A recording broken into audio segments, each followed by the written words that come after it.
पूर्व काल में चित्रभानु नामक एक शिकारी था। जानवरों की हत्या करके वह अपने परिवार को पालता था। वह एक साहूकार का कर्जदार था, लेकिन उसका ऋण समय पर न चुका सका। क्रोधित साहूकार ने शिकारी को शिवमठ में बंदी बना लिया। संयोग से उस दिन शिवरात्रि थी। शिकारी ध्यानमग्न होकर शिव संबंधी धार्मिक बातें सुनता रहा। चतुर्दशी को उसने शिवरात्रि व्रत की कथा भी सुनी। शाम होते ही साहूकार ने उसे अपने पास बुलाया और ऋण चुकाने के विषय में बात की। शिकारी अगले दिन सारा ऋण लौटा देने का वचन देकर बंधन से छूट गया। अपनी दिनचर्या की भांति वह जंगल में शिकार के लिए निकला, लेकिन दिन भर बंदी गृह में रहने के कारण भूख प्यास से व्याकुल था। शिकार खोजता हुआ वह बहुत दूर निकल गया। जब अंधकार हो गया तो उसने विचार किया कि रात जंगल में ही बितानी पड़ेगी। वह वन एक तालाब के किनारे एक बेल के पेड़ पर चढ़कर रात बीतने का इंतजार करने लगा। बिल्व वृक्ष के नीचे शिवलिंग था जो बिल्वपत्रों से ढका हुआ था। शिकारी को उसका पता न चला। पड़ाव बनाते समय उसने जो टहनियां तोड़ी वे संयोग से शिवलिंग पर गिरती चली गई। इस प्रकार दिन भर भूखे प्यासे शिकारी का व्रत भी हो गया और शिवलिंग पर बिल्वपत्र भी चढ़ गए। एक पहर रात्रि बीत जाने पर एक गर्भिणी हिरणी तालाब पर पानी पीने पहुंची। शिकारी ने धनुष पर तीर चढ़ाकर ज्यों ही प्रत्यंचा खींची, हिरणी बोली, मैं गर्भिणी हूं, शीघ्र ही प्रसव करूंगी। तुम एक साथ दो जीवों की हत्या करोगे, जो ठीक नहीं है।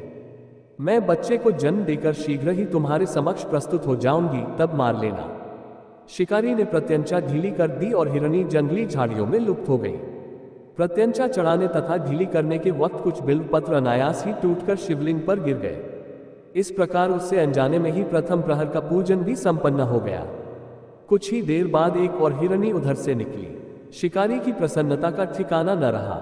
समीप आने पर उसने धनुष पर बाण चढ़ाया।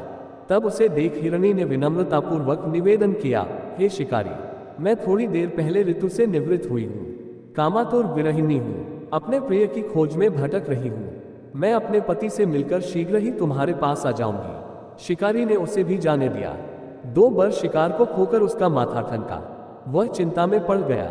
रात्रि का आखिरी पहर बीत रहा था। इस बार भी धनुष से लगकर कुछ बेलपत्र शिवलिंग पर जा गिरे तथा दूसरे प्रहर की पूजन भी संपन्न हो गई। तभी एक अन्य हिरणी अपने बच्चों के साथ उधर से निकली। शिकारी के लिए यह स्वर्णिम अवसर था। उसने धनुष पर तीर चढ़ाने में देर नहीं लगाई।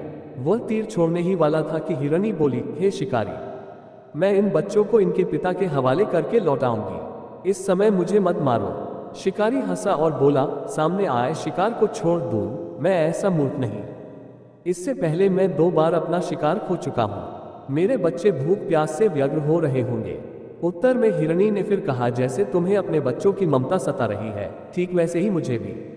हे शिकारी, मेरा विश्वास करो, मैं इन्हें इनके पिता के पास छोड़कर तुरंत लौटने की प्रतिज्ञा करती हूँ।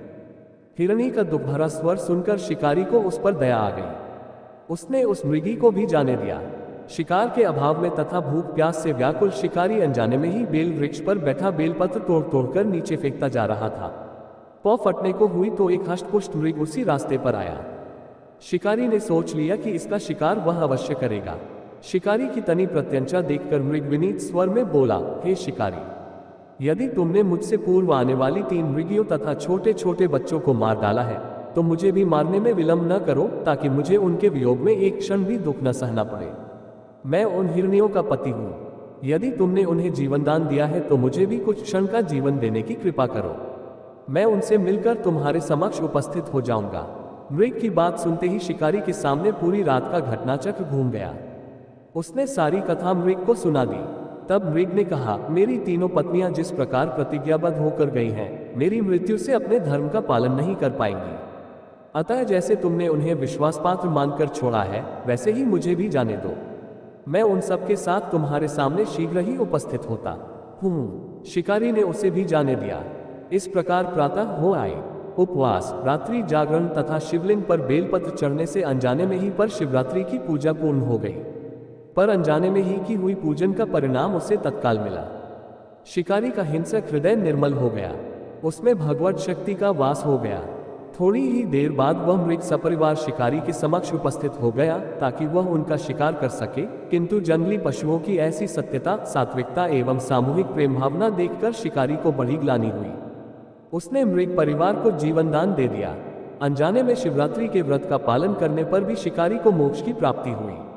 जब मृत्यु काल में यमदूत उसके जीव को ले जाने आए तो शिवगणों ने उन्हें वापस भेज दिया तथा शिकारी को शिवलोक ले गए। शिवजी की कृपा से ही अपने इस जन्म में राजा चित्रभानु अपने पिछले जन्म को याद रख पाए तथा महाशिवरात्रि के महत्व को जानकर उसका अगले जन्म में भी पालन कर पाए। उदाहरण शिव कथा का ये है। शिकारी की कथानुसार महादेव तो अनजाने में किए गए व्रत का भी फल दे देते हैं, पर वास्तव में महादेव शिकारी की दया भाव से प्रसन्न हुए। अपने परिवार के कष्ट का ध्यान होते हुए भी शिकारी ने मृत परिवार को जाने दिया। ये करुणा ही वस्तुतः उस शिकारी को उन पंडित एवं पुजारियों से उत्कृष्ट बना देती है जो कि सिर्फ रात्रि जागरण, उपवास एवं दूध, दही, बेलपत्र आदि द्वारा शिव को प्रसन्न कर लेना चाहते हैं। इस कथा में सबसे महत्वपूर्ण बात यह है कि इस कथा में अनजाने में हुए पूजन पर विशेष बल दिया गया है। इसका अर्थ यह नहीं है कि शिव किसी भी प्रकार से किए गए पूजन को स्वीकार कर लेते हैं अथवा भोलेनाथ जाने या अनजाने में हुए पूजन में भेद नहीं कर सकते हैं। वास्तव में वह शिकारी शिव पूजन नहीं कर रहा था। इसका अर्थ ये भी हुआ कि वह किसी तरह के किसी फल की कामना भी नहीं कर रहा था। उसने मृत परिवार को समय एवं जीवन दान दिया जो कि शिव पूजन के समान है। शिव का अर्थ ही कल्याण होता है।